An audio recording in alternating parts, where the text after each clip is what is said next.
എല്ലാ വർഷവും വിദ്യാഭ്യാസ കോൺക്ലേവുകൾ സംഘടിപ്പിക്കുമെന്ന് ഉന്നത വിദ്യാഭ്യാസ മന്ത്രി ഡോക്ടർ ആർ ബിന്ദു കൊച്ചിയിൽ സമാപിച്ച ദ്വിദിന വിദ്യാഭ്യാസ കോൺക്ലേവിന്റെ പ്രഖ്യാപനം നടത്തി സംസാരിക്കുകയായിരുന്നു മന്ത്രി. കോൺക്ലേവിൽ ഉയർന്നുവന്ന ആശയങ്ങളെ പ്രായോഗിക തലത്തിലേക്ക് മാറ്റുന്നതിന് പോസ്റ്റ് കോൺക്ലേവ് ശില്പശാലകൾ സംഘടിപ്പിക്കുമെന്നും എല്ലാ ഉന്നത വിദ്യാഭ്യാസ സ്ഥാപനങ്ങളിലെയും അവർ നിർദ്ദേശിക്കുന്ന പ്രമുഖ അലുമിനി അംഗങ്ങളെയും ഉൾപ്പെടുത്തി അലുമിനി കോൺക്ലേവും സംഘടിപ്പിക്കുമെന്ന് ഉന്നത വിദ്യാഭ്യാസ മന്ത്രി ഡോക്ടർ ആർ ബിന്ദു പറഞ്ഞു.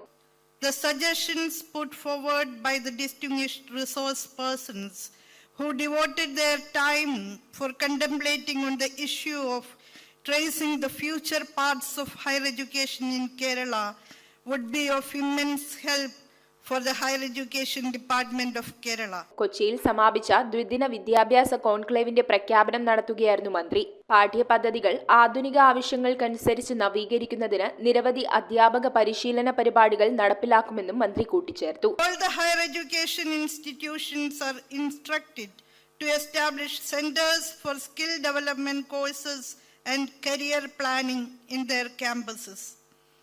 The Higher Education Department has already urged the higher education institutions to foster strong alumni engagement.